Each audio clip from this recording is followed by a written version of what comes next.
আজকে আমরা খেতে ধান গাড়তেছি আমাদের বাড়ির পাশে, যেহেতু পানি নাই সেই জন্য আজকে ধান গাড়া হইতেছে। আর কি ধান গাড়ি সে কথাটা তোমাদেরকে আজকে বলবো, তোমরা ভিডিওটা ধৈর্য সহকারে দেখতে থাকো, অনেক ভালো লাগবো। আসসালামু আলাইকুম প্রিয় বন্ধুরা, কেমন আছো? আশা করি সবাই অনেক ভালো আছো। আজকে আমি এত সকালে উঠে একদম 4:30টাতে উঠে ট্রাক্টর আলা এসে আমাদেরকে ডেকে উঠেছে। যেহেতু আমি রাতে বলেছিলাম যে আমাদের ক্ষেত চাষ করা লাগে, যেহেতু ধান গাড়বো সেই জন্য বলেছিলাম। আর পিছনে যে দেখতে পাচ্ছ সুপারি গাছগুলা, আমার পিছনেই কিন্তু আমার বাড়ি। দেখো আমার বাড়ির চারিদিকে কিন্তু সুপারি গাছও আছে, একদম আমার এদিকেও কিন্তু পাটও আছে। যেহেতু আমরা কৃষক মানুষ, সেইগুলো আমাদের করতে লাগে, ধান গাড়তে লাগে। বছরে খাওয়া আমাদের দরকার, সেই জন্য আমরা প্রতি বছরে ধান গাড়ি। দেখো এই জায়গাতে কিন্তু অনেক পানি হয়েছিল, পানি নেমে যাওয়ার পরে কিন্তু কেদো করা হয়েছে। আমার পিছনে দেখতে পাচ্ছ অলরেডি কিন্তু কেদো করা হয়েছে কিছুখানি জায়গা। আমরা কত বিঘা এবার ধান গাড়বো সে কথাটা তোমাদেরকে বলবো। দেখতে পাচ্ছ আমার পিছনে কিন্তু পাডো আছে। আর দেখো একদম চারিদিকে কিন্তু অনেক পানি হয়েছিল, পানি নেমে যাওয়ার পরে কিন্তু ক্ষেত কিন্তু চাষ করা হয়েছে। আর পুরো এরিয়াতে কিন্তু ধান গাড়া হবে, মানুষের ধান গাড়বে। একদম দেখতে পাচ্ছ কিছু কিছু জায়গায় অনেক পানি আছে, পানি নেমে যাওয়ার পরে কিন্তু ধান গাড়বো। দেখো এই যে ট্রাক্টর দিয়ে ক্ষেত চাষ করা হতেছে, তোমাদেরকে আমি ভিডিওটা দেখা দিচ্ছি। দেখো কিরকম ভাবে তারা কেটে করতেছে, দেখতে পাচ্ছ। ট্রাক্টরওয়ালা কিন্তু অনেক সকালে আসছে, সকালে এসে কিন্তু আমাদেরকে হেঁটে উঠেছে। যারা যারা আমার ভিডিওটা দেখে আসো, তোমরা ধান গাড়ো নাকি সেই কথাটা তোমরা কমেন্ট করে জানাবা।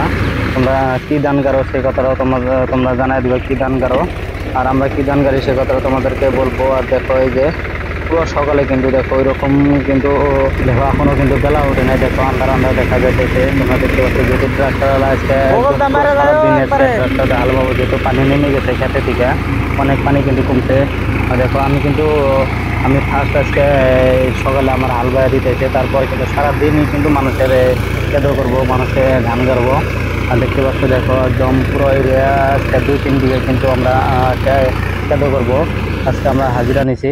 দেখো এই জায়গায় কিন্তু পুরো এরিয়াতে কিন্তু মানুষের ধান গাড়বো, আর আমরাও ধান গাড়বো। আর দেখো এটা সামনে যে দেখতে পাচ্ছ কেদো করা, সেটা কিন্তু আমাদের ক্ষেত, আর পানি ভরা আছে। আর যারা যারা আমার ভিডিওটা ফার্স্ট দেখে আসো সবাই লাইক কমেন্ট শেয়ার করো।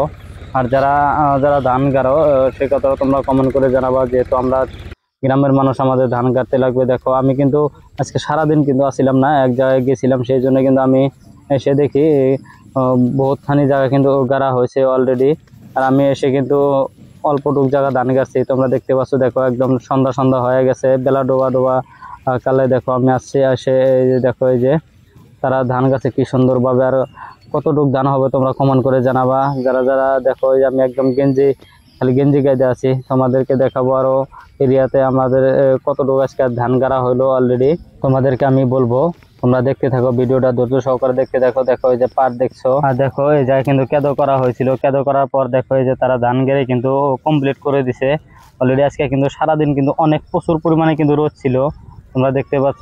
ওই রকম কিন্তু তারা কাজ করে আগাতে পারে নাই। আর যে পানির মধ্যে যে দেখছো, এখানে কিন্তু আমাদের খেতে এখানে কিন্তু কেদো করা হয় নাই, পুরো এরিয়াতে কিন্তু পানি হয়েছিল পুরো এরিয়াতে। আমরা যে ধান গাঁতাছি সেই ধানের নাম হলো বঙ্গবন্ধু ধান। অনেক কিন্তু হয়, মানুষে বলে, কিন্তু আমরাও কিন্তু গিয়েছিলাম, কিন্তু অনেক কিন্তু হয়, আর বড় বড় চোপাও হয় অনেক। আর ভিডিওটা যদি ভালো লাগে তো অবশ্যই লাইক কমেন্ট করবেন।